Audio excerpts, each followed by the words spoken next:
And we're back, everybody. It is Wednesday, my dudes. Unless it's not wherever you are. But if you're getting this hot, you know what time it is. It's time for On the Perf podcast. And Riser has come back to us. Riser, how we doing, buddy? We've seen better days, but we're back in the world, and we're psyched to talk about some shooting stuff. Heck yeah. Well, that's what time it is. And you know what time it is. It is time for our On the Perf podcast, brought to you by Atlas Gunworks. This is going to make you super mad. I really like 40. Like, 40 is really fun. No, it's not. Yeah, it's super fun. In what way is 40?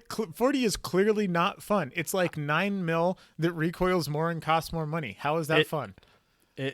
Well, it doesn't recoil more. I got my hands on some 220 grain bullets, and oh my god.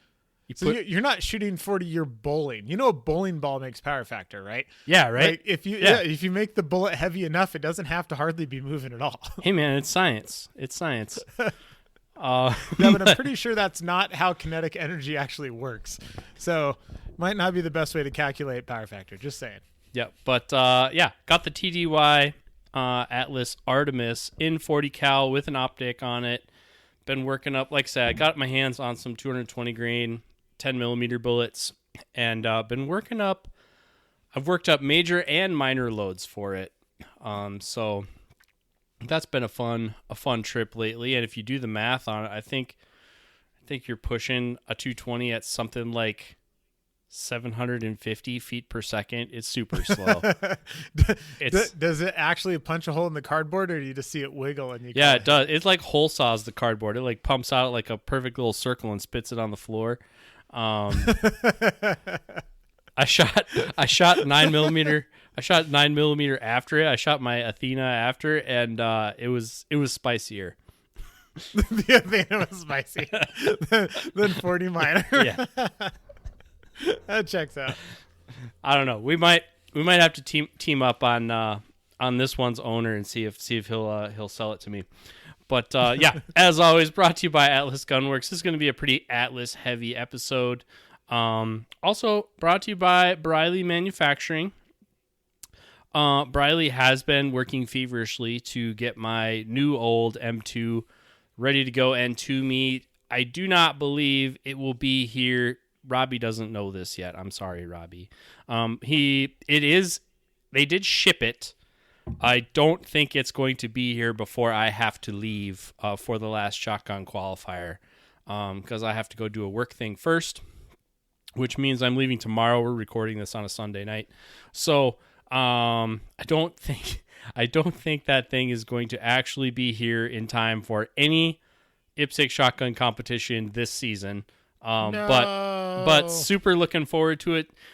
Honestly, super looking forward to the series being over, because I don't think I have enough thumbnail equity to go much longer. Dude, I switched to gloves when I was tube gunning hard here in the basement. I figured out that the best glove for quad loading is actually the Black Diamond mixed ice climbing glove. It's like a competition ice glove. Super, super thin, just a little bit of grip. Saved the hands. Man, I might have to give them a call. Yeah, hit that up. And you kind of get to rock the Michael Jackson one glove thing and like in the basement. Yeah, dude. It's basically a golf glove. So look at those. I think I want to blame chamber flags, because chamber flags are super lame, but I was doing something early this season. I don't think it was Texas. I think it was South Carolina. Somewhere in the ghost loading process, which is a little bit of a order of operations. We're kind of gaming the matrix on the timing of the shotgun to sneak a shell in there. And I caught the ejector. No, excuse me. I caught the extractor of my bolt carrier group square in my thumb fingernail. Oh. On my loading hand. which kind of hurt at the time, like rub some dirt on it and whatever. But I had a little bruise under there that I've had all summer. And, just in the loading practice, been ripping a little bit of nail off here, a little bit of nail off there. Got to keep that thing short. But that bruise grew out to the point where the body decided ejecto-cedo cuz. and half my thumbnail came off. So I'm really it's not off. It's not down to the skin, but like a layer of it came off. So I'm like, oh man, I'm kind of glad we're on the home stretch of this because this thing's got to grow out a little bit. I feel like quad thumb. It's sort of like the grand thumb of our generation. But I feel like quad thumb. It's like biting your cheek. Like when you do it the first time, you're like, that sucked. But I know this is actually going to be a way bigger problem down the road because now my cheek's big and I'm going to bite it all the time and it's going to be like pre-hurt. It's like the first time you do it, you're like, oh man, but like it ain't over. Yeah. Like the crappy part has just started. Yeah. This was just the inciting incident. But yeah, super excited for that thing to get here, all done up. All the barrel work done to it, all the action work done to it. Just in time for the season to be over and for it to get cold outside, but I'll have plenty of time to pattern that thing all winter. Did you get your black/ribless barrel, or are you still rocking the camo barrel? I don't know. The donor barrel was sent. Travis had one for some reason. But if you need Travis, Travis Vogel. Yeah. Wait, is Travis left-handed? Yes, Travis is left-handed. How did I not know that Travis is left-handed? He's like closet left-handed, I think. He's not out yet. Yeah. Okay. He tried some of the left-handed stuff, and he's like, I like the right-handed stuff better. Fair enough. So I'm not exactly sure where this barrel came from, or if he bought it off somebody else. But he's like, I got a spare 24-inch left-handed barrel, and I'm like, yes, please. Yeah. And he was going to send that down there too. So ultimately, a 24-inch ported ribless barrel will be on the camo gun. I don't know if it's on there yet. And in a weak moment, I had them port the 26-inch camo barrel that came with it too. So we got options. Awesome. But looking forward to that. And I gotta sit down with Robbie a little bit, and we gotta interrogate him a little bit so that we can give all of you OTP guys the down low on all the things Briley that you can have done to your shotguns. Yeah, it is a laundry list. I asked him to give me the quick update on things since I moved to open, and we talked for about a half hour. He listed off 40 things. I didn't understand what half of them were. I understood what the other half were, and I was like, wow, I really wish I had that. So it's a lot. It's a lot that can be done to a gun these days. Yep. It's quite and wild. If you want any of it, I don't know, Riser caught this on the sly last time. We do have a discount code for you now, so if you're interested in any Briley manufacturing stuff, OTP10 is the code to save. If you want to head on over there, let them know you're enjoying the show, and helps us cook up more exciting things for the future. Yes, indeed. Now, you know what time it is. It's your favorite time, my favorite time, everyone's favorite time. It's time for that Gary of the day, and Riser says he has a doozy for us. Oh, do I? I'm going to have to be a little vague. Those are the best kind. In my Gary. You're changing the names to protect the innocent? Yes, there will be no names. I will not reference any specific ranges or people. Let's just say hypothetically that a volunteer who pours a lot of time and effort into the sport was setting up a stage for a large match. While he was in said stage, building props and hanging targets and such, hypothetically, if a old crotchety member of the club/range who has been around since the dawn of time walked into that bay to function fire his pistol and did not check to see if there were people in the bay. No. And then just started cooking off rounds into the back berm. No. While first person was still in the bay setting up targets. Oh, do I know this person? I mean, there's like a 50-50 chance you know this person. You definitely know one of the people. You might know the other one as well. Oh my! I cannot think of. I don't even know if Gary covers it. Yeah. Was it a cowboy action guy? It was not a cowboy action guy. Oh no! It was not a cowboy action guy. Yeah. Yeah. Wow. So yeah. And the maybe even more Gary thing, hypothetically, is if person who fired rounds was then upset that the other person was upset. What? Yeah. What? Yeah. Oh, that's my. as much as I'm going to say on a podcast. Oh, But, my. yes. All right. Well, I'm driving tomorrow, so I'm going to call you. Yeah. Hypothetically, some pretty crazy shit went down. How dare you be downrange of me? Pretty much. This is my bay. Oh, my gosh. So, Wow. So, fourth rule of Anyways. firearm safety, everybody, know your backstop. yeah. Or know what is it? Know your target's know your- foreground and background. Know your target's foreground and background. And that stuff is super important, turns out. So, Who knew? who knew? All of us did, just not this guy. Thankfully, no one was hurt. No one was hurt. In this hypothetical situation, nobody was hurt. Wow. Yeah. Wow. I mean, that beats the Garmin story for sure. Like I thought I had a doozy there for a while. But Yeah, you did.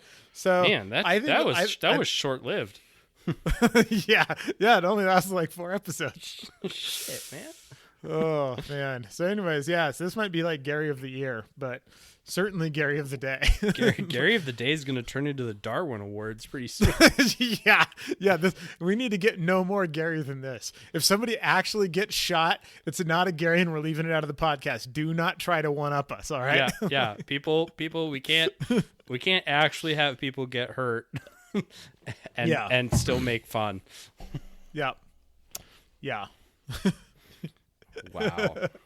Anyways, had to get that one off my chest. So I know that you have one you've been hanging on to, but it'll just have to be next week. Yeah. There's always next week. There's always next week. All right. So, topic for the day. Riser's been cooking this one for a little while, but we want to do the tale of Adam's pistol, which in this case I guess works for both of us. But we're And hang on, for those of you who are like, oh shit, an hour-long Atlas ad, and you're about to click off. What I'm talking about here is my progression of pistols through the shooting sports, because I made a shit ton of catastrophic errors in the process of buying all these pistols and working my way through the shooting sport. So this is kind of a how not to guide. How much money do you think you wasted before you got here? Like money you won't see back. Oh, comfortably $4,000. Is that it? I think so. Okay. So, you out there who's about to click off, want to save $4,000?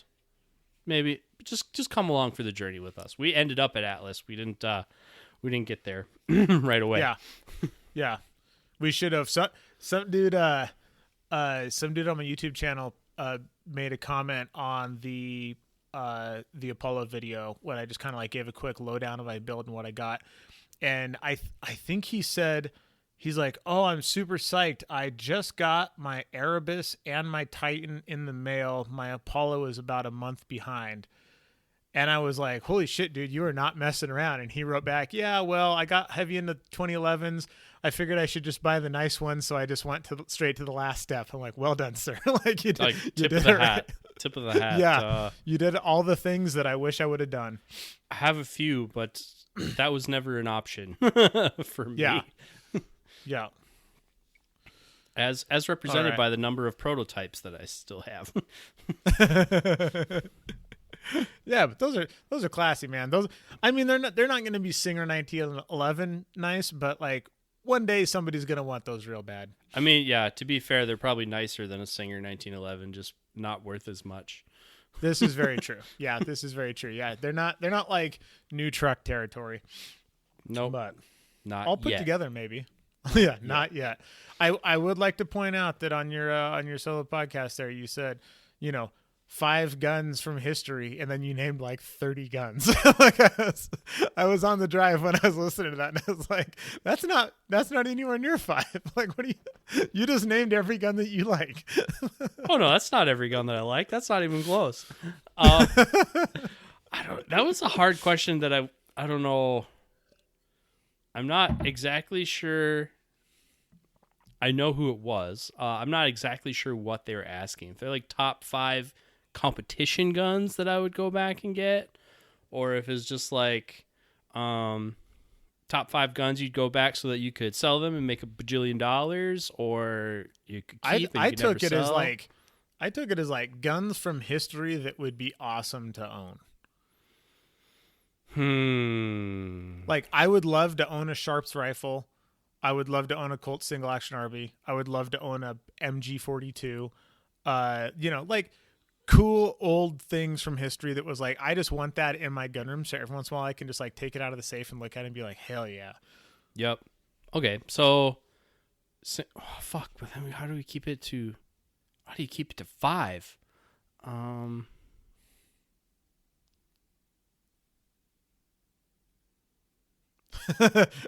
Crap. See, we'll get back to this. We'll get back to this someday. This will be an ongoing shtick. Yeah. All right. Modern guns, however, that I want to shoot, I still need to shoot a Dylan Arrow minigun. If anybody from Dylan's listening, I got a Chris C note for 1 second of shooting. You want to know what's interesting is I really am intrigued by the new Staccato 4.0, the Glock Mag one. Yep. I'm not. I'm intrigued by it, but I've had umpteen chances. I haven't even held one. I have not even put one in my hand. I have been at no less than probably 4 trade shows where Staccato was there. And I've taught no less than 3 classes where students in the class were shooting the gun. And I was just like, nah. It's I don't know. It's hard to get me excited about a contemporary new gun to shoot. It's a pretty narrow list, I would say. Yeah, there's not a lot in recent history. I think maybe the only thing that's like, oh, that's pretty interesting is like the Flux Raider, like the little PDW kit thing for a 320. Like, yep. Those are kind of like, oh, this is like, pretty interesting little range toy. And yep. The guys from Flux are all out here, so there's people shooting those in PCC division yep. here locally. And, there's a whole big old USPSA deal about it. But, like, those are like, oh, that's, like, kind of an interesting little thing. Like a straight up stock PDW or stock equipped PDW that you can, like, appendix carry. Like, that's kind of interesting. But, like, at the base, it's still just a 320. Like, yeah. I got a buddy with an Alien. I've shot that a bunch of times. It's a pretty wild gun, and it's, like, kind of cool. But it's, it doesn't get me... It doesn't hit me in the feels the same way that just like a Sharps rifle does. Yeah, certain guns just speak to you. Yeah. I mean, 1911s speak to me, so I'll go on Gunbroker and guns.com just to look at pictures, and then of course the danger of looking is then you find good deals.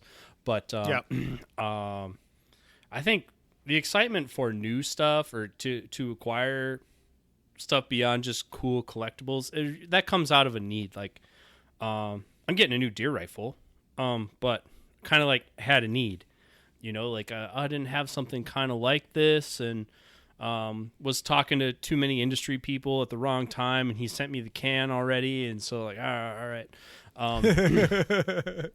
And like I just figured I have quick sidebar. I have a Winchester 1894. I have been entrusted with the care of a Winchester 1894 that was made in 1903. Ooh. So legit one. And last year I was like, it would be cool. It'd be cool to schwack a deer with this thing. So I like was carrying it around, and it was like the onset of winter in northern Wisconsin. So it was like snowy outside and stuff, and it was super cool. It was super. I got some good pictures and stuff, but I thought to myself, probably time to not bring this one out in the snow anymore. So yeah, did some trading and whatnot, and gonna get me a Marlin 4570 1895 Trapper. I can get behind that. Yeah, I can get behind that. That's a solid Wisconsin deer rifle. Yeah, go walk around in the woods between Thanksgiving meals. Speaking of hunting stuff, so my alpine climbing / archery elk / NRL hunter partner Rick, who bought his first 6.5 Creedmoor, his first rifle ever, just to go shoot NRL hunter matches with me because he was sick of borrowing my JP semi-auto 6.5. So he bought that rifle just to go shoot NRL hunter matches with me. A friend of ours invited him up to Alaska, and he just sent me a text about 20 minutes before the podcast that he shot his first moose. That is the first thing that he ever shot with a rifle. So Man, it's downhill from there, buddy. Shout out to Rick. Dropped a moose in Alaska like a gangster. That's freaking awesome. I'm so stoked for him. That's so cool. For those who have not been to Alaska, moose are like white-tailed deer for most of us. They are everywhere. Yes. But they are massive. They're so big. They're so big. It is like shooting. It's like shooting a small elephant. Yes. Like they're so ridiculous. Yeah. So yeah. All so right. I'm not sure what his transportation situation is for getting antlers and everything back, but damn. I'm psyched to find out.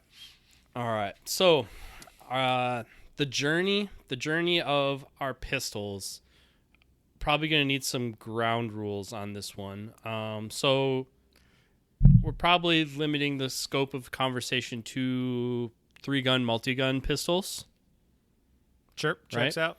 All right. So we're not talking USPSA because then that's highly dependent on major, minor, and the divisions you want to shoot. And I could do a whole podcast on guns that I've shot in USPSA and am shooting in USPSA.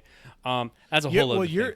You're currently shooting more pistols than I have ever owned. So yeah, I have a problem. Mostly these ground rules are to keep Maxwell on the tracks. Yeah. I guess so. We're talking 3-gun, multi-gun pistols. We're kind of talking a progression through. Are we talking from 0? Yeah, we're talking like the first one, right? Yep. I'm gonna start at 0. And I don't know. I think that's the main one. Is like we're talking about 3-gun, multi-gun pistols. So if you're on 3-gun, multi-gun, we're primarily talking about higher capacity, 9mm minor. We don't have to make. We don't get chronoed. We do have to knock stuff over. For the longest time, it was the Wild West. It's still pretty wild, but the commercial market has kind of fenced us in with limited optics and carry optics stuff. Yeah. But yeah, so the year was 2013. Wow, we actually started at a pretty similar time. But okay, so 2013. Yeah. You're going to do 3-gun. We don't have to do how do I got into 3-gun, but you decided to buy, you borrowed some shit first, right? So when I came into 3-gun, I already had my first pistol, which is a Glock 23. For those of you who are like, I don't recognize that number. That is the 40 caliber version of the Glock 19. So I just was in the market for a gun, just a have it in the nightstand type gun. And I was like, FBI shooting 40, that must be the shit. because I didn't know anything. You want to know So something kind of weird? Go ahead. My first Glock was a 23 also. Solid. Yeah. So I still have it. The bummer is I still have mine too. I bought a suppressor for it, so it's now my suppressor host, and it's the only 40 that I own. I have like about 1,000 rounds of 40 sitting around. 40 is actually like a good suppressor round because it's like large bullets going slow. But that's the only thing that I have. It is just it has a can pretty much permanently screwed to it these days. But so that's where I started. So I started a little bit of sort of like Bob's tactical indoor match, then a little bit of USPSA, then in a 3-gun. And so when I started shooting 3-gun, I was like, well, I physically have a pistol. I need a rifle and a shotgun. So I bought the other two things pretty shortly afterwards. But that is the pistol that I started with. So ground zero, stepping into 3-gun, I used the Glock 23 that I already had. What did you come into the sport with? Well, first, I got to tell a fun Glock 23 story because Sweet. At this point, when I got a Glock 23, like I had already been shooting a bunch of 1911 stuff. And I actually bought an XD first before a Glock. So I had an XD9.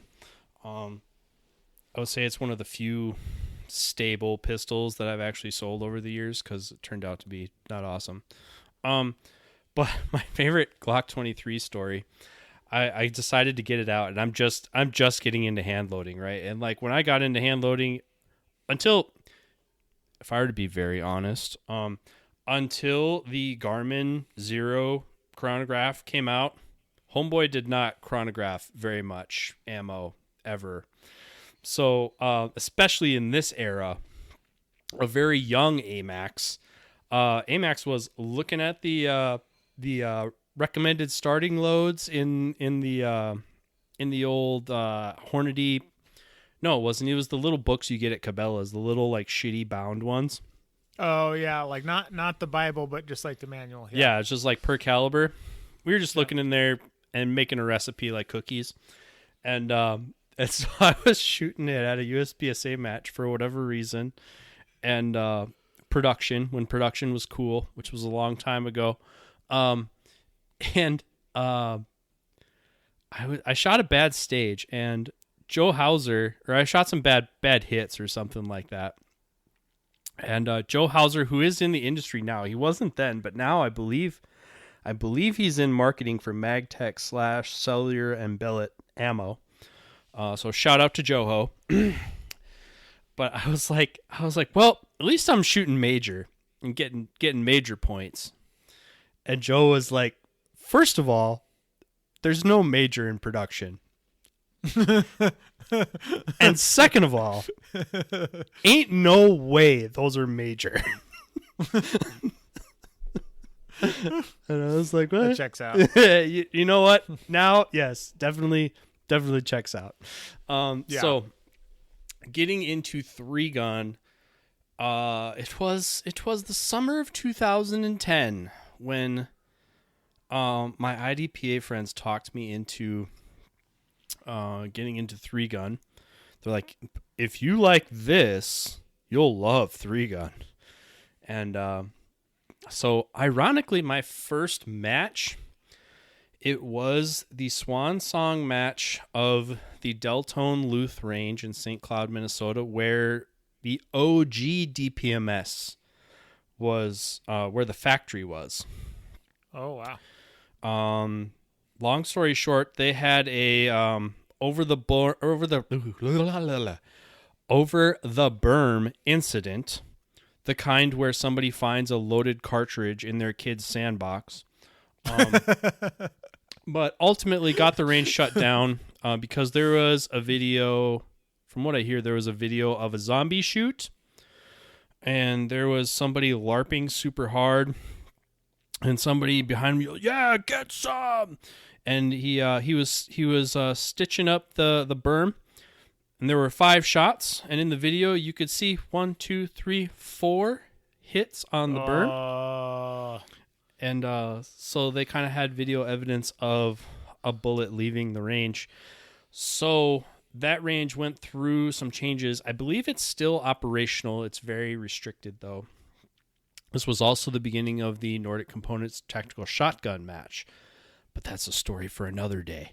So the last Minnesota or the last, I forget even what they called them, but I think they called them the Deltone, or I think this range was called Deltone, not to be confused with Delton, the also an AR company.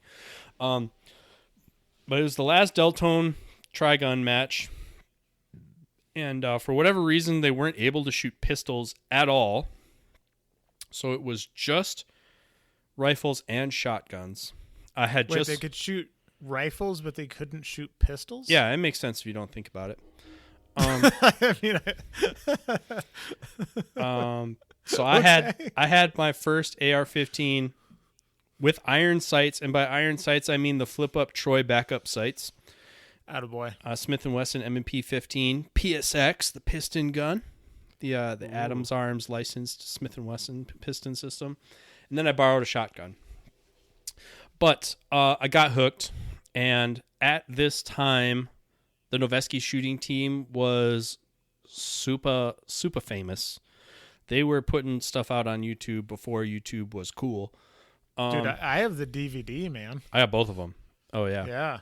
Oh, I only have the second one. You got the dude. OG one. Right. Oh, dude, I watched those so many times. I need to watch the first one day. Yeah. We're going to get together and have some beers and watch that. Oh, yeah. That's a good idea. Write that down. Yeah. Yeah, it's like our Crusty Demons of Dirt, for those of you who are into moto. Crusty Demons was kind of an influential movie. But anyway, so Noveski at the time, they made this video and they're kind of talking about 3-gun gear. And at the time, it was super trendy. People wanted to shoot Glocks because with all the passive safeties, they were saying when you abandon it, you just chuck that thing, and as soon as you let go, all the safeties re-engage, right? So it wasn't so much you could forget to take the safety off thing, which is probably what sells it in the first place. Like it's made for dumb people. Sorry, not sorry. But as soon as you let go of it, all the safeties re-engage again. That was their selling point. So you can just chuck it, literally. Whereas, 1911s and other double single guns, you had something else to do. So at the time, this was the beginning of what became Zev. Before Zev, they were actually called Glockworks. And so I got a Glock 34 because Glock 34s were super cool at the time. You weren't cool if you weren't shooting a Glock 34. That was my first 3-gun pistol, and ultimately I had that, and I had a buddy at work who wanted to quote unquote buy a pistol, and so I hooked him up with one of my IDPA friends who wanted to sell a Glock 17 at a really good price. And then my friend, who's not very smart, decided that he found something cheaper. I think he ended up with one of the Grand Powers or something super cheap plastic imported, and it was 42, so he had that coming. But he decided not to do it. He backed out on it. So I felt bad that I had facilitated this, and my friend was trying to sell this gun. So I bought it. So I had a Glock 17 and a Glock 34. I sent both the frames to Glockworks at the same time to have silicone carbide done to them, which was super bougie at the time. Ryan Muckenhern at work was super jealous at the time. And my idea was, this was also when Glock 22 conversion uppers had just come out. So my plan was I was going to have my Glock 34 as my match pistol, and I was going to have another one with the 22 setup, and that was going to be my training gun. I never bought the 22 upper. But I started with a Zev Glockworks lower. So complete frame job, magwell, trigger, completely stock upper with 10-8 rear notch and fiber optic sight. Solid. Oh, and the Aridondo extensions. Oh yeah. Yeah. Keeping it classy. Little 2-piece extensions before anybody had ever heard of TTI. Yep. So my second gun, so I pretty much only rocked that 23 for the first couple 3-gun matches I did. I think by the time I went to my first drink Ironman, that was in 2014. By then I had a Glock 35. Adam, why didn't you buy a Glock 34? Well, let me tell you. More better. Because I was super broke, and I knew I was going to do a bunch of things to this gun that would make it illegal for what you could then do to pistols in production division and USPSA. And I was like, well, this will be a 40 caliber barrel, so I can shoot 40 and I can score major and I can shoot limited because this gun is going to be in limited anyways because I'm going to stipple the grip and undercut the trigger guard and put a Zev trigger in it, which I eventually took out, and, change a bunch of stuff around. I was going to do things to it that was going to make it not legal for production. And I was like, well, then I'll just shoot 40. That'll be fine. And I'll shoot it in limited and USPSA, and I'll just be that weirdo that shoots 40 in 3-gun. That lasted about 10 minutes, 3 matches until I was like, this is dumb. And then I bought a KKM conversion barrel. So I now have a Glock 34 or 35 basically turned into a Glock 34 through a bunch of conversion parts. And I shot that thing a very long time. Like a long, long time. Yeah, so that was gun number 2. So I was rocking the Plastic Fantastic for quite a bit. It is now my nightstand gun because the long slide fits pretty comfortably over the top of an X300, and it barely fits in the little drawer safe that I have going on. But that's the nightstand gun currently.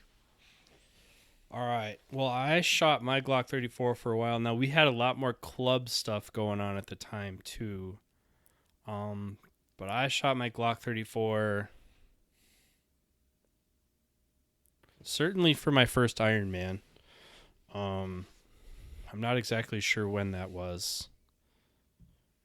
That was probably 2012-ish time frame. 2013. I'll say 2013. I can remember the shirt. The match shirt from the Midwest 3-gun match. That's the one I remember, the Midwest 3-gun match that same year.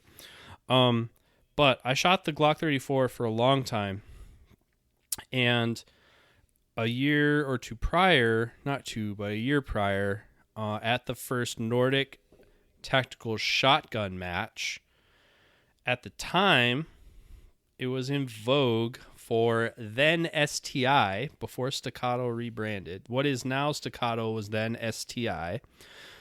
STI would sell as much parts as they would whole guns. In fact, like when they first started out, it was kind of a conversion kit. Like you kind of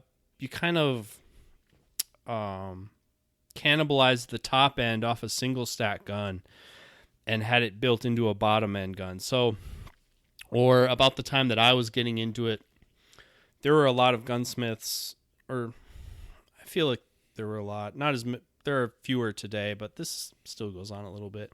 But you could essentially buy all the parts and send it to a gunsmith and they would build you a gun, or, they would buy frame kits or whatever, but everything was based off of STIs. Even my first Atlas gun, my first Atlas gun it's on an STI frame. Like the very early stuff, it says STI with a serial number on it. And then other gunsmiths would build them out into guns. So, back to Nordic Components Tactical Shotgun match. Went up to the prize table, and I won a frame kit. So, a complete lower frame, grip, no fire controls, no safeties, no nothing. Just the guts, or just the shell of the lower. Yep. Is what I won. I was like, oh, cool. Someday I will build this into a 2011 pistol. Not then. I'm in my early 20s then. Not making a lot of money.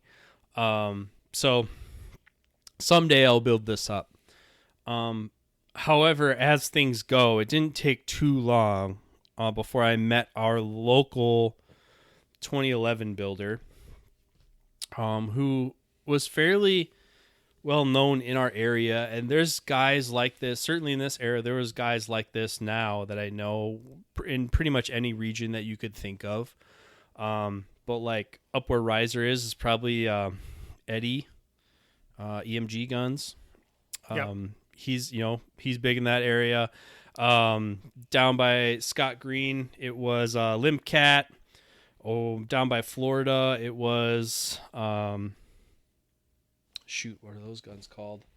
Anyway, there was a bunch of these Smiths that aren't as popular now. The one in our area was Grunhauser Gunworks. I met Paul Grunhauser and was shooting with him, whatnot, at local matches and whatnot, and hit it off with him. And eventually, one thing led to another, and I essentially commissioned him to build my gun, and also kind of doing some sponsorship / outside sales stuff for him at the time. So he built my gun off of a frame kit that I won at a match. And so STI frame kit, a slide from who knows where, a KKM barrel, and pretty much EGW everything else, because that's how he rolled. But he built me full dust cover, 9mm limited gun. At that time, they kind of looked at you sideways if you wanted a 9mm 2011. It was just silly to have a 2011 built in anything other than 40, because USPSA, like, why would you not? But no, I wanted a 9mm gun, and that was the gun that I had built, and I shot that gun for a few years. That would probably be 3 or 4 years as well, because I didn't get an Atlas gun until 2016. So I had a pretty basic, by today's standards, but it was a full custom build 2011 pistol on essentially a frame kit that I won.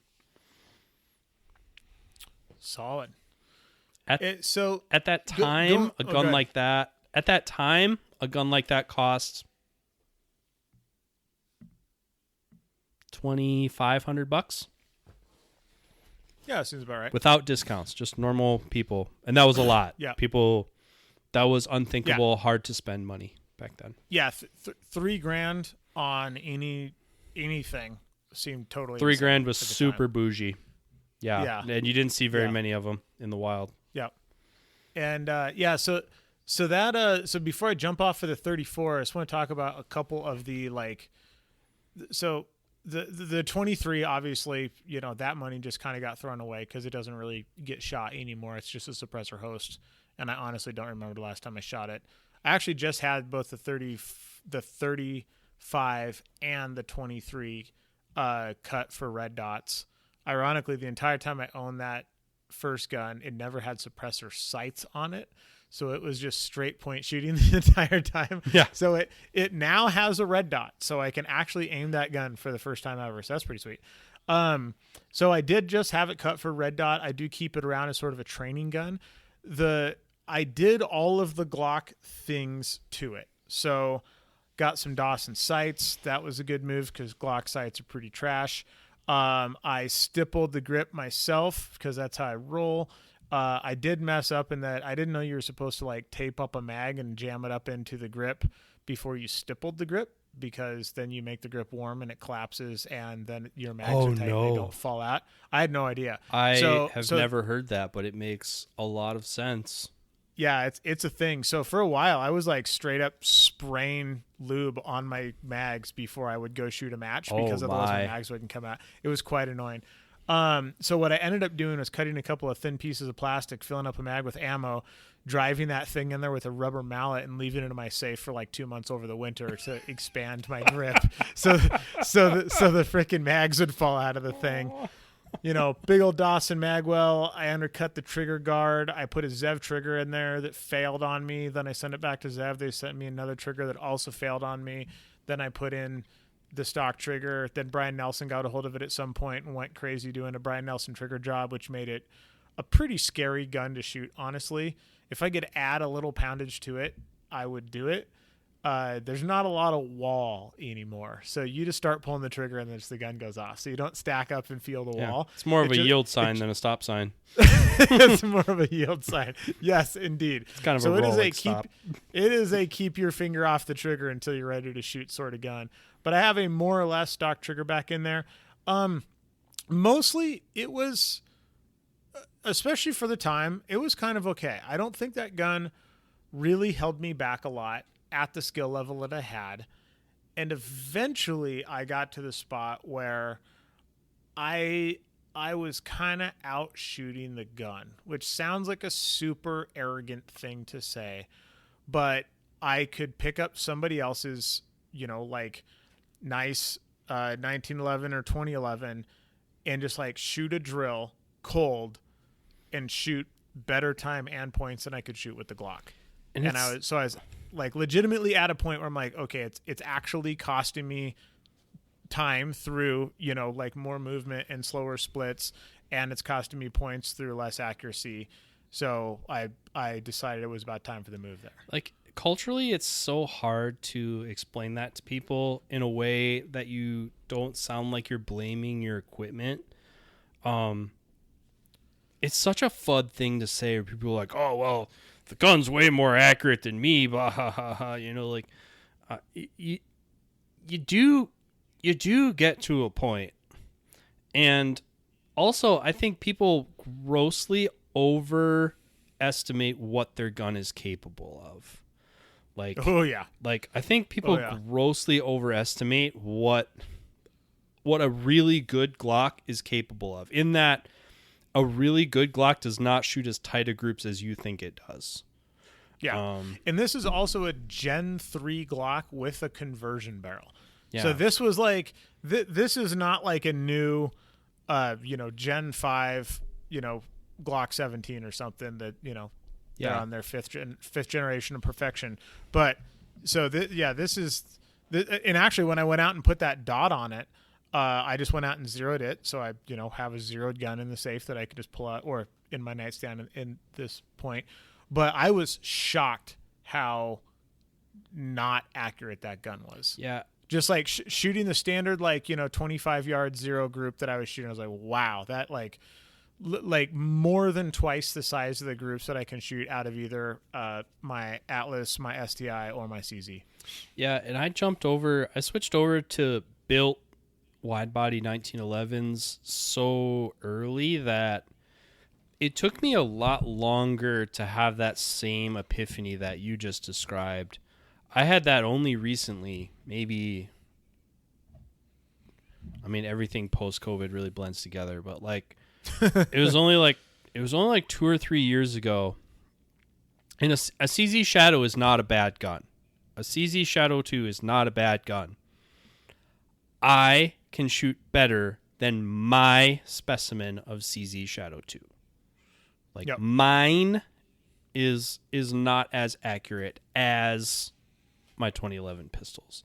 And so, yeah, it's really hard to describe. You do get to a point you can't buy skill, but people with skills can do stuff with better tools, right? Yeah. If you go, 100%. If you go into a professional mechanic shop, pick Caterpillar, John Deere, Chevrolet, Ford, Peterbilt, whatever. If you go professional mechanics, our friend Tanfo Timmy, professional mechanic, guarantee you does not have Craftsman or Stanley tools, right? Those guys have good tools, and it's not because they're fancy, it's because the specs are a lot better. Like a 9/16 from Snap-on is a lot more precise than a 9/16 from Craftsman. It just is. So guys who trade on their tools, earn their living on their tools, they can do better things with better tools, and they care. And that's how guns are. So you can't be a crappy shooter, and this is probably a conversation for another day, but like your sphere of influence of where you can send bullets does shrink as you have more precise equipment. The other thing before we move on here, when Adam talks about losing money on these guns, like he has some of these guns he's talking about. I still have a lot of the guns that I'm talking about, and they kind of, you don't lose money on a stock until you sell it, right? So you don't really lose money on a gun until you sell it, but it's kind of like we spent money on these guns and they're kind of floating around. Have them for. I think of it more as like opportunity cost. Yes. Like yeah. It is going to a match where your gun shit the bed. It's 5 pickups on that, Texas Star at 25 yards because Iron Man that then cost you a whole place in the match. It's like that kind of stuff. Oh, it's like, match 2015, you had this experience. Hypothetically, match 2016, you have a better gun now. Yeah. And you start thinking back of, if I had this gun last year, that experience that was my bad drive home and lives rent-free in my head would not be there. Yes, some of that. And then, so all of these guns I basically shot them until they started having problems. So like that Glock really started having problems towards the end. So guns are consumables. Back to guns are consumables again. Yes, guns are consumables. All the parts in the gun are consumables, and then at some point the gun itself also a consumable. Everything that you are driving, like Formula One teams don't drive last year's Formula One car for a reason. So I shot the piss out of that thing. I think I shot it for 3 or 4 seasons. I think I shot it from 2014 to 2014, 15, 16. I think somewhere like mid 2017 is when I switched over. And I was actually down at TPC taking a pistol class. I was already the 3-gun instructor down there along with Brian Nelson and a couple of the rotating people. And I recognized that my pistol skills were like my lowest thing on the totem pole. I needed to up those.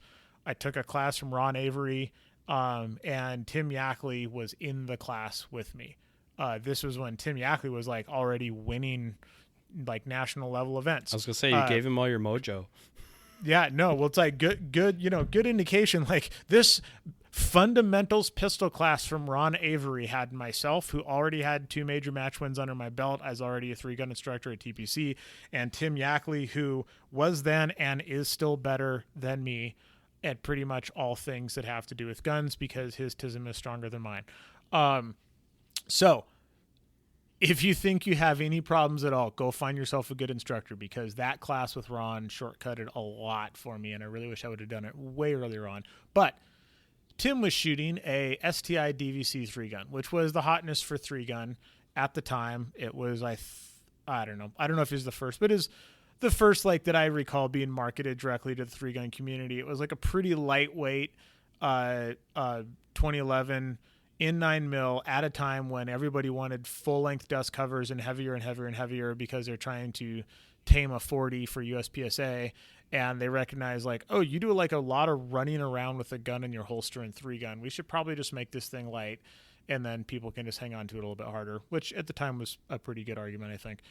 And so I shot Tim's, just shot some drills with it, and like I said, it was like immediately like, okay, not just this feels better and I like it more, which I did in both cases, but it was drastically more accurate, had way less sight movement, so I could shoot more aggressively with it.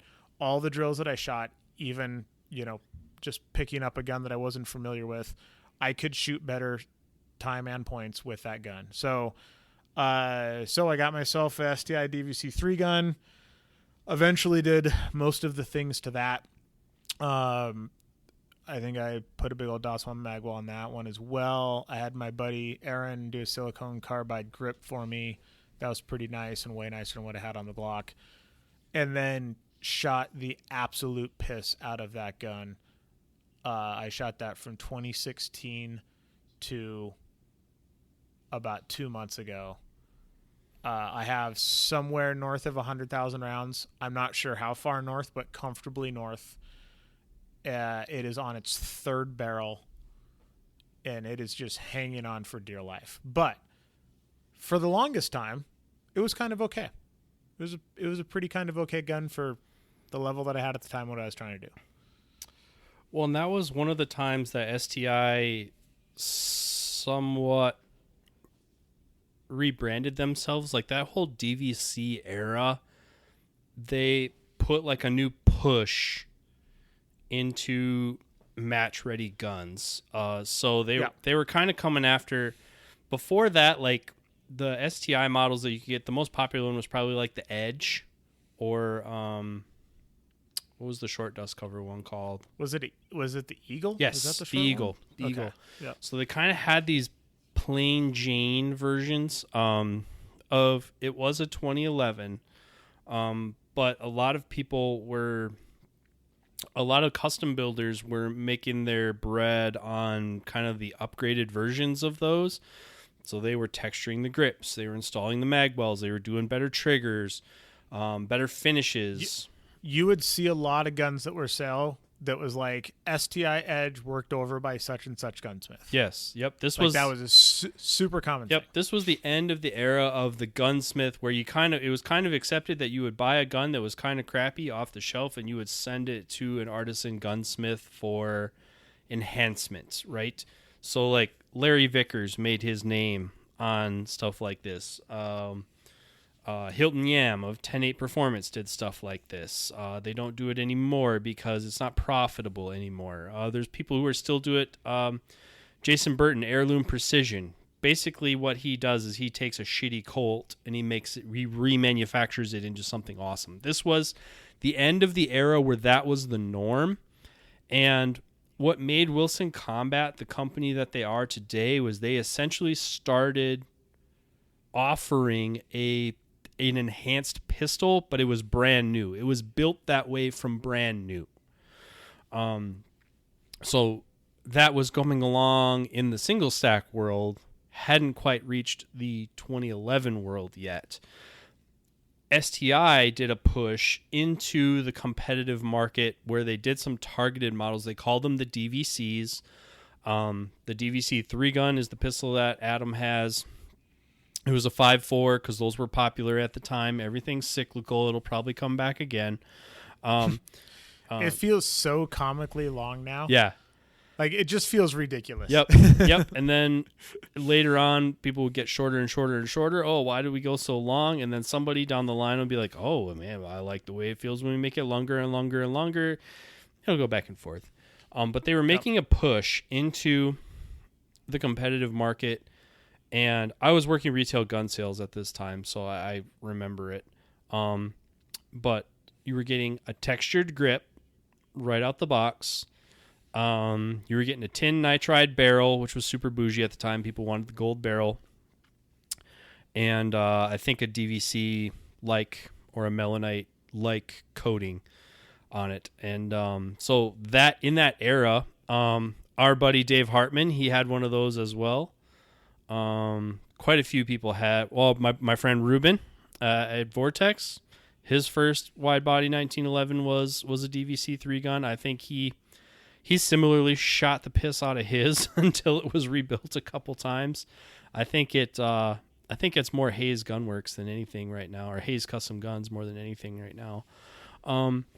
But they were making that push into the market, they're trying to be production plus and try to charge that like $2,500 money at the time, where I think they were overpriced at the time. They were better than the run-of-the-mill STIs to that time.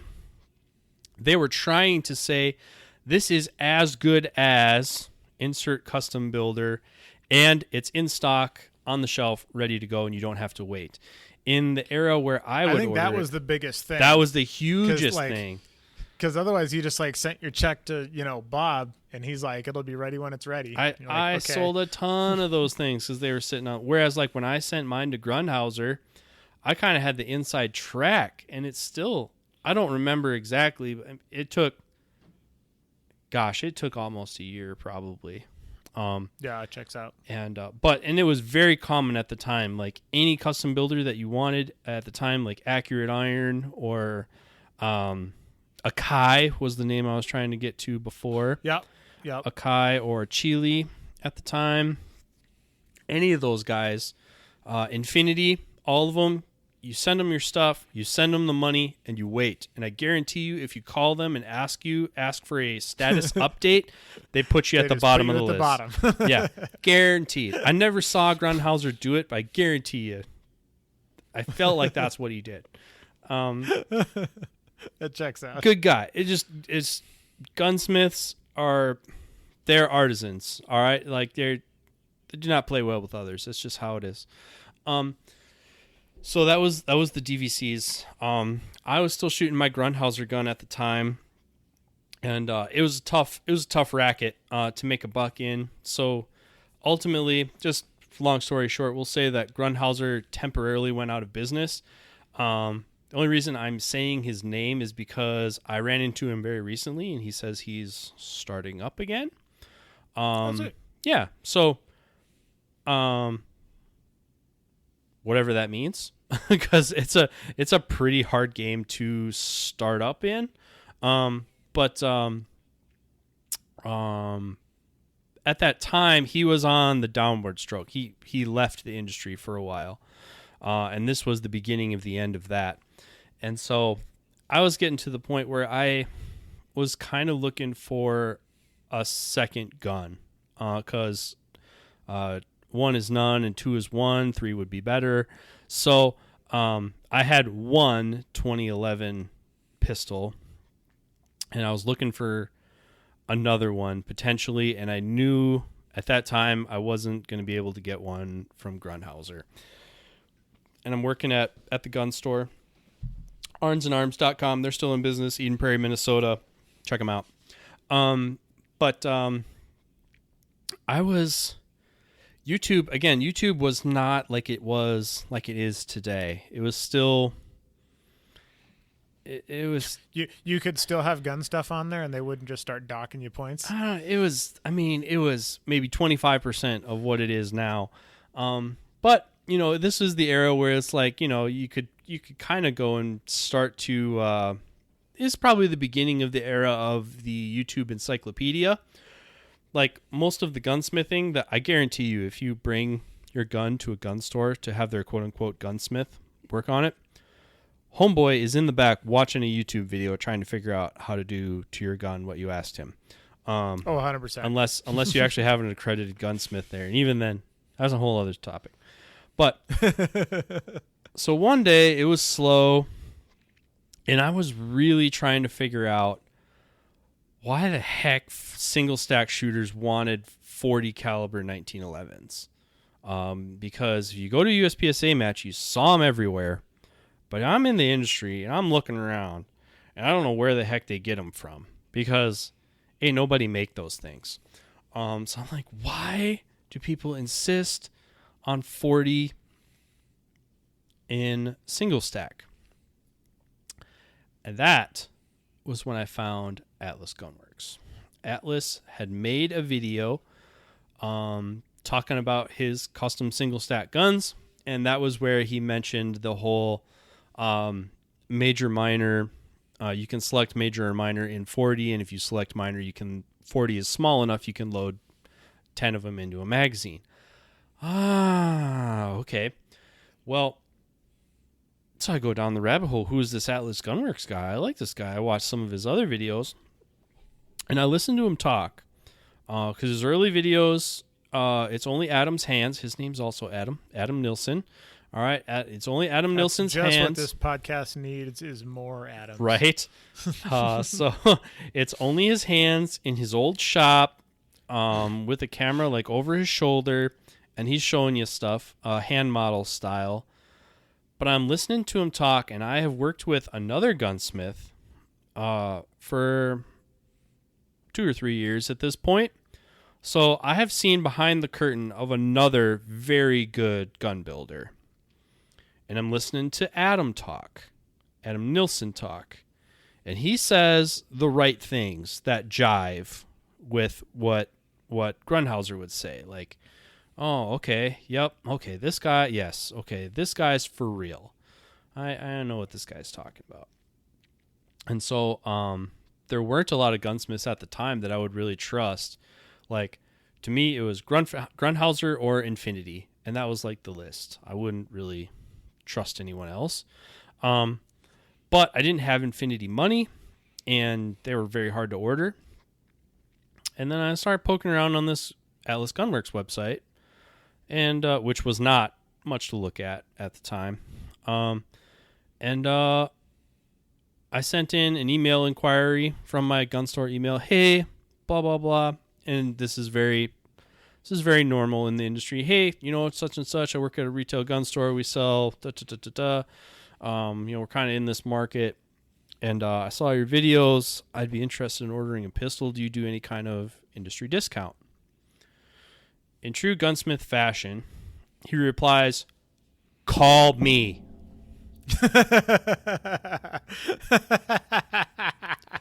That can go. That can go one of two ways. Yep. So I called him, and he's like, long story short, he's like, let me get this straight. You work at a gun store that specializes in 3-gun and USPSA shooting? Like, yeah, I guess so. He's like, dude, I'll hook you up. And I was like, yeah. I was like, okay. He's like, fill out the thing, blah, blah, blah, blah, blah. And I'm going to do a video on this when it gets really slow this winter. I found the original build sheet the other day. Oh, hell yeah. But that was my first Atlas gun. Ordered up standard. I mean, he only did custom guns at the time, which was basically kind of more similar to what they do now. You had a few more options, but not really. There were less models, but there were more options. Anyway, you basically have this sheet, and you check what you want, and send your money in, and they'll build it. And I didn't know this guy from Adam. But wow. I had no idea what to expect. So I was like, at the time, they're pretty reasonably priced at the time, and certainly with the industry pricing, I was willing to give it a shot. And this was about the time I was doing marketing stuff with Mark from Hawkeye at this time, freelance marketing stuff. And so Mark was also interested in doing helping him out with some marketing stuff. Mark Stevens is now their chief marketing officer, or he might even be a VP or something like that. But Mark is heavily involved in Atlas Gunworks now. But we got my gun, and then I think I got our shop set up. As a dealer. And so they sent us one of the first Titans as well. At the time, you could get a custom gun, or the idea of the Titan was that it was semi-custom. You didn't really have any options. It just comes the way it comes, but they come faster. And so we got one of those for the shop, I think. And there might have even been a third one. But they sent us those 2 or 3 guns. I can't remember. This video is probably still up on YouTube. It's probably on the Hawkeye Syndicate or Hawkeye Ordnance page somewhere. But we unboxed these things in the back of Arnzen on camera. Had no idea what to expect. This thing could have just been a backup gun from the word go. And that was the nicest. It's still mine. That is the nicest wide body 1911 I had ever seen in my life. I'm like, this is awesome. And that was it's pretty shocking, like the difference. Like the first time you pick something up that's actually like fit well, hand built, start to finish by the same guy. Like the difference between that and something that came off of even a pseudo assembly line is pretty drastic. Right. Yeah, it's still my favorite. Honestly, it makes me sad that the sport has kind of gone away from the iron-sighted pistols. Like, kind of sad, but not sad, but kind of sad.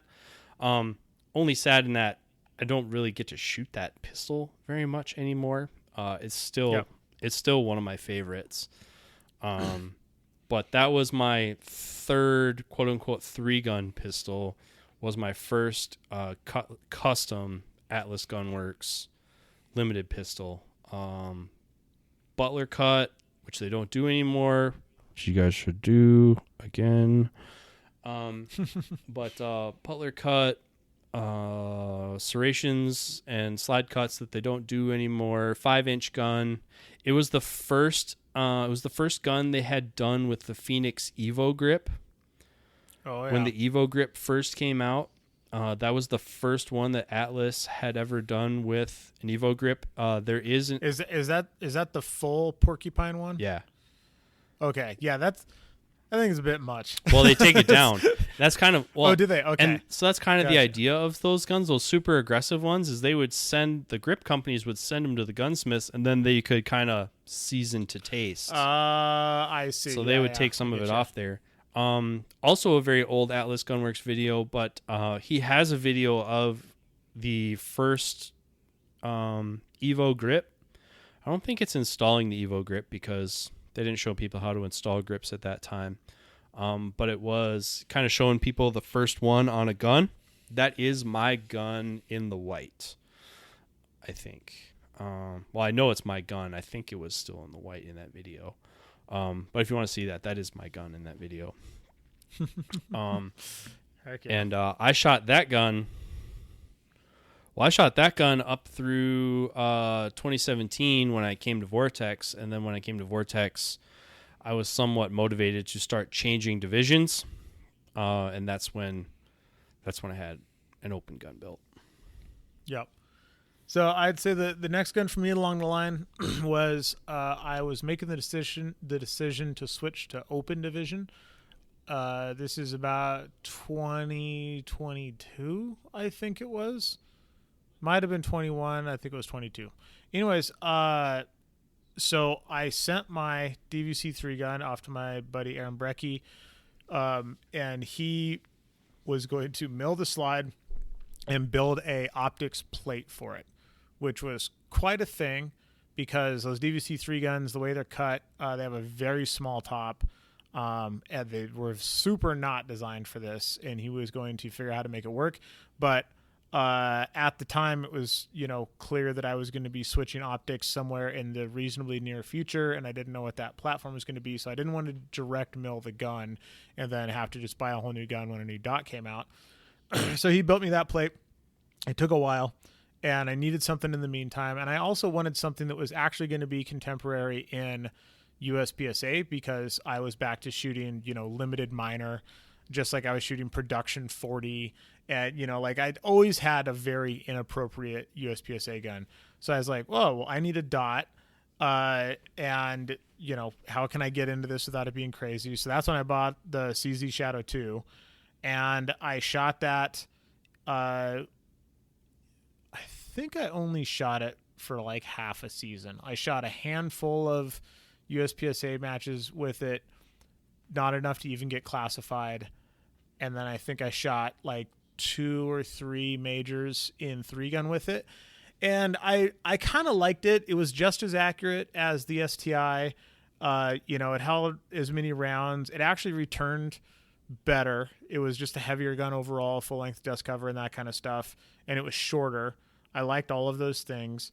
But there was just something ergonomically about it. It just didn't sit quite right in my hands. Like I played around with a bunch of different grip modules and stuff like that, and I could never make it feel quite the way that I wanted it to feel.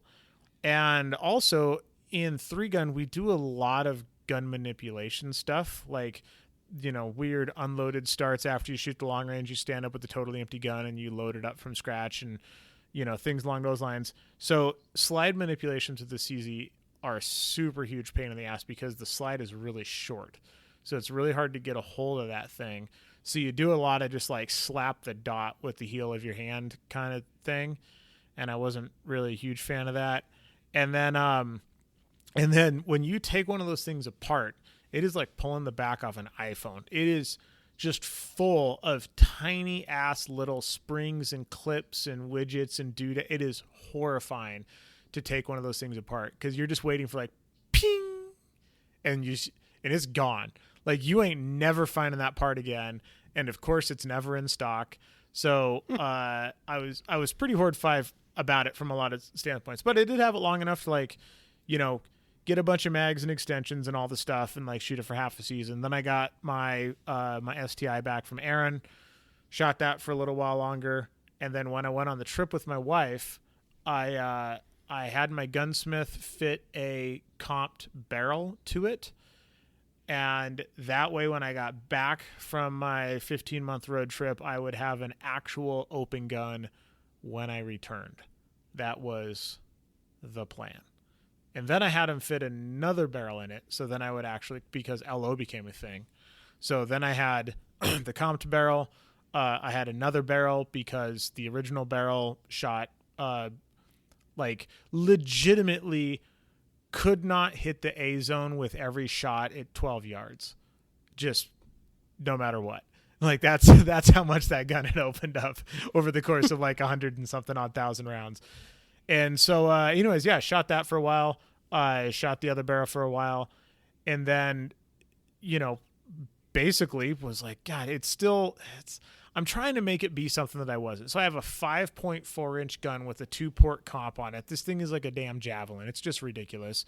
And I, at that point I, had shot a bunch with AMAX, had shot with other people like Joe Farewell, who shot for Atlas, and was in the process of picking which gun I was going to buy. And it was down to a short list of a couple of them, one of which was Atlas. And then through a comedy of errors, including this podcast being a thing, that's my bad. Kind of got the nod, and so the Team Atlas thing happened at exactly the appropriate time because I was already very much in the market and very much looking at the no more half measures level of we're not gonna put another barrel in a thing. We're going all the way to the super nice thing, so we never have to dick with this again. And then anybody who's listening to this or has been watching a YouTube channel knows the process I went through, trying out a bunch of different Atlas pistols, and then finally landing on the Apollo, which is mine, and I'm so stoked. Took a long time to get here, but it was worth the wait. Yeah, I think, and like, if I hadn't changed divisions or the game hadn't evolved, my story would be over. All right, I would still be on that pistol. My friend Ryan Reed, I don't know if Ryan listens, but I kind of look at Ryan Reed. He stayed in TAC Optics a lot longer than me, and he pretty recently got to a point where he shot a barrel out of his Infinity. We're like all of a sudden, it went from being a 1-inch gun to a 6-inch keyholing gun. Like it just went south one day. That would probably be me on that Atlas gun. The only reason I changed was because I went deeper into the industry, got involved with an optics company. And so when it came to Vortex, it just kind of made sense that, well, it's probably time to shoot the division with the most optics in it. And so a lot of the guns I have from here is because I was changing divisions or I was doing other things. The two that are worth telling. First of all, I was going to shoot open minor, which explaining that to a gun builder at the time was like speaking German. He's like, what, Nielsen was like, what would you want that for? And I was like, to shoot 3-gun. Oh, okay. He's like, well, yeah, I kind of got this idea. I'll work on it for you. That prototype pistol, for a while, it was a one-off. I thought it was awesome, but it was essentially the beginning of the 4.6-inch barrel era. He made the single port compensator on it on a 5-inch-ish, footprint gun. Actually, no, I think it's a little bit longer. It's more like a 5.4. But for a while it was a one-off thing, and at the time I was jokingly calling it the Maximus, and I would have people call in to Atlas Gunworks and ask for the Maximus until the salesperson at the time said, "Hey, could you stop having people call in and ask for the Maximus?" Because A, that's not what we're going to call it, and B, it's not ready yet. But that is the pistol that became the Erebus. So I think I have the OG Erebus, or what was kind of the first trial run of what would become the Erebus. I think the compensator might be a little bit different. I'm not sure if mine's actually titanium like the actual Erebus is. Mine was built with a Schumann barrel, where they weren't Schumann barrels when it became a model, and because it was a prototype gun, it was the old style Phoenix aluminum grip. It wasn't an Evo grip. The actual Erebus models had Evo grips on them. So my next gun was that Erebus, or pre-Erebus, that I shot for a while. That gun's got a lot of rounds on it, and it was before I kind of counted things like that. I don't shoot as much as people think I shoot, at least not in that era. So I would guess that gun has maybe like 20,000 rounds on it, but I'm really not sure. And the other one that's worth telling, so I had that gun. That's a race gun, essentially. That's a competition gun. I got to a place in my career where I was going to start doing demos and teaching in front of people and whatnot. And so I asked for a gun. I was like, "Hey, could I have like a not compensated optic ready gun with a plate system on it, so that I can use optics and I can use Atlas guns, but it looks kind of correct? Like it look, if you show up with a compensated gun in the tactical community at that time, it's changed since then, but at that time, it was not cool. It was like, oh, no, the people would just totally dismiss you if you were shooting something like that. So I was like, I need something a little bit more quote unquote tactical. And so they were just coming out with the Hyperion at the time. And then the Athena, was going to be the optics ready gun at the time. And so I have one of the first Athenas. I don't think I have the first Athena, but I think I have one of the early ones, when they were using Chile grips. So there was that transition when they went from Phoenix grips to Chile grips. That was a supply issue before they started making their own grips. So the Athena came out, and really, they told me they didn't think that gun would go anywhere. They're like, oh yeah, nobody wants this. Nobody wants it. Like TAC Ops was still king in 3-gun. Limited was still hot in USPSA, so that was the Nemesis and the Titan in 40. LO's not a thing yet. Yeah, LO is not a thing yet.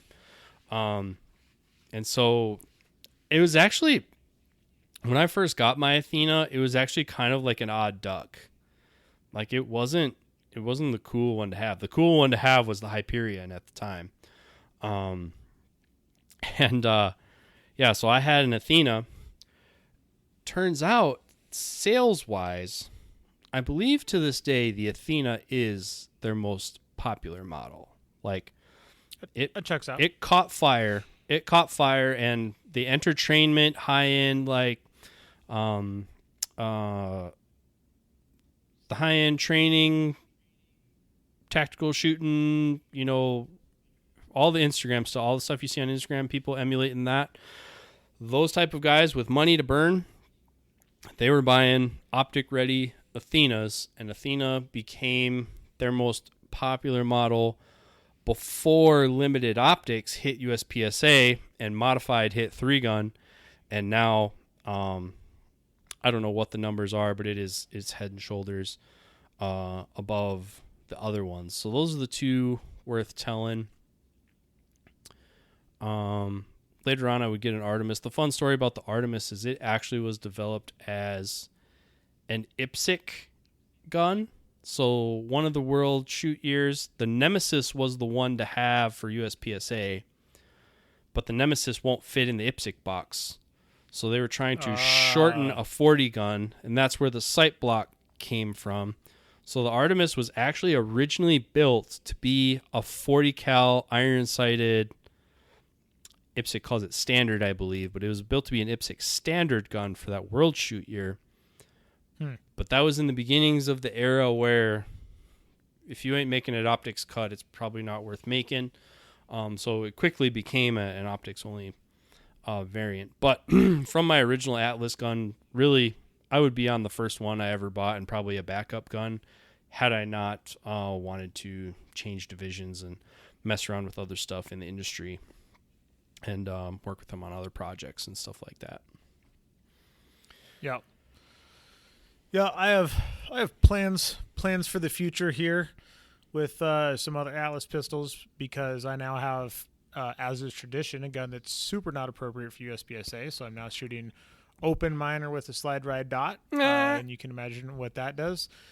So yeah, so there's plans for the future. There will be no more half measures. We will be going full send on everything because I'm done with that. But that's where we're at today, and yeah, that's a story I like. I mean, when I was more involved with retail sales, I would go through this quite a bit, because like Riser was saying, we're trying to save you some money. Now it doesn't sound like we're trying to save you some money. Most people left to their own devices will go through these intermediary steps. They'll buy the one they can get in the beginning. It might be okay, it might not, but it's probably just barely good enough. And then they'll start looking to build. But people, they're afraid to jump all the way. They think, oh no, I just got to go this one other step. Be it societal, just like, oh, I'm not fancy. I don't need one of those. I just drove my father-in-law's convertible around today with my girl because it's her birthday. So we were just cruising around. You drive around a car like that, people look at you, especially in southern rural Wisconsin. They just look at you. They're like, and so it's that same kind of thing. It's like, well, I don't buy guns like that. No, but it's like, if you listen to our show and you're involved in the sport enough that you would listen to a podcast on shooting, all right, you're probably in the sport enough that you are actually going to get a return on your investment for buying some of these. And like Riser said, opportunity costs, okay? Broken hearts, bad stories, woulda, coulda, shoulda. I flew to Missouri and lost 5 places because of pistol malfunctions. Yeah, wrong turn at Albuquerque. Yeah. Like, I thought this was a good gun, but turns out it's not. And like, everybody didn't buy it for a good reason. Like SIG 226X, Legion. It's like, yeah, there's a reason nobody else bought that gun.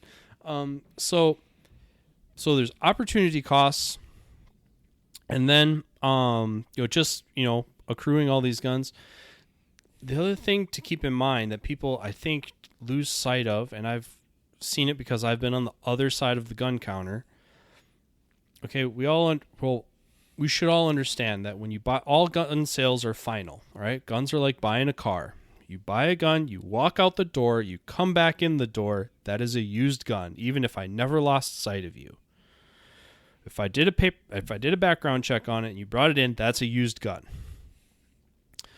What you have to understand about used guns is nobody wants to buy a used gun at new price. So people are like, oh, we'll just pick a number. I spent $2,000 on this gun. Okay, so I could trade this gun in for about $2,000 and then go towards my other thing. Nope, not a $2,000 gun anymore. Depreciation. All right? Even if it is brand new, which it's not, but if it is, people have to save, at least 20% to be interested? Yeah. Oh, at least. At least 20% to be interested in buying a used gun. Otherwise, they'll just buy their own new gun. So if you're coming back into the store, you're taking at least 20%. That's if you can do hand-to-hand. Now, the store has to make margin on that, all right? So most of the time, depending on what store you're working with, they're going to quote you somewhere between 50 and 70% of what they think they can sell it for. And that's what you're going to get. So the reason I would really try to talk people out of these intermediate steps, especially my friends, a few of them thought I was just trying to upsell them. But like, dude, no, I'm trying to do you a solid here. It sounds like I'm trying to take your money, but I'm trying to do you a solid.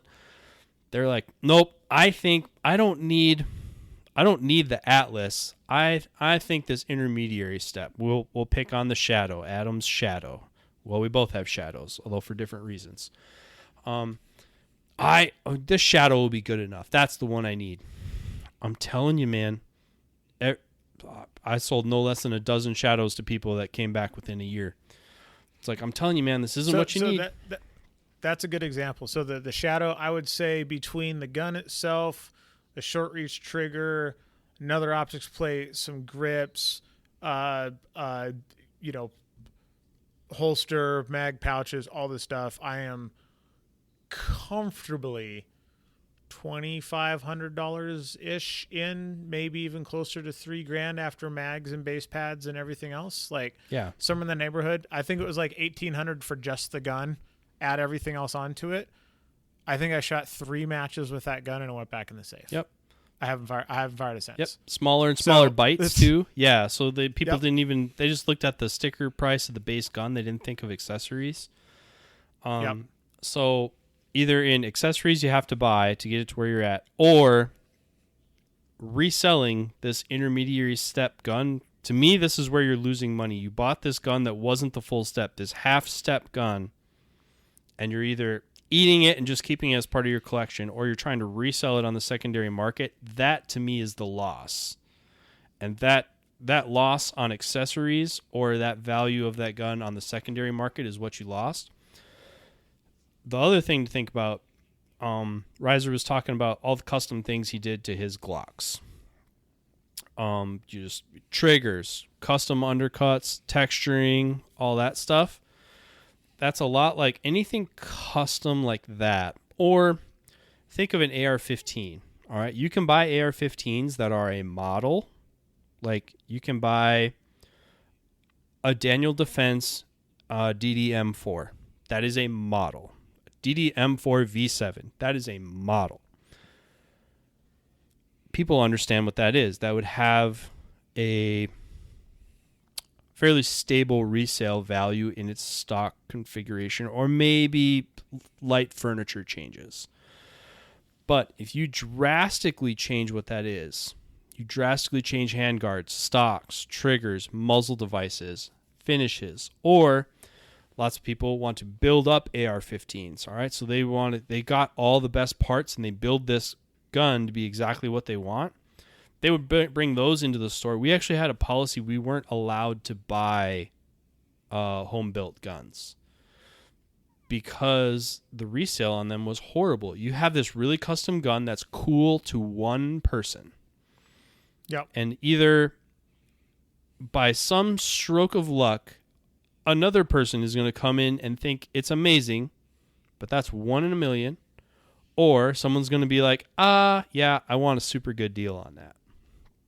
So there wouldn't be any margin on it. Same thing with super tricked out, super cut up Glock pistols. Unless you cut yours up, that's just absolutely the way someone wants it to be. That thing it wasn't worth much to begin with. It's a Glock. And some people are like, oh, well, but I did all this stuff, so now it's a Glock and it's like worth $1,000. No. You spent $1,000. That doesn't make it worth. You spent $1,000. It's still a $250 Glock. Yeah. The only way your Glock maybe retains some value higher than that is if it's like a TTI pistol, where they essentially have established a model of what it is, and you maintain that configuration. That might retain some value, but even then, it's still a hopped up Glock. Again, when we talk about how are we saving you money here, we understand we understand that you maybe can't jump all the way to an Atlas gun on your first day out, or maybe even a 1911 style pistol on your first time out. But understand that kind of once you get in to and you're playing, I kind of look at it as like shoot your shot when you can get all the way to the next level, right? I didn't go 100%. to open until I could get a Vepr shotgun, until I could get a dissonant shotgun. Right? Until then I stayed in TAC optics. So like when you're going to jump all the way, because you're going to hemorrhage money all the way or along the way if you don't get all the way there, because a lot of this stuff, when it's actually used and used hard, unless you're selling it within our circle of people, it doesn't really retain its value the way you think it would. Yeah. Especially when it's got some holster wear on it. So that's our main message to you here, and kind of explaining all these guns that we went to. It's not like we were shooting one thing and then one day Atlas decided to throw a bunch of free guns at us, which they didn't.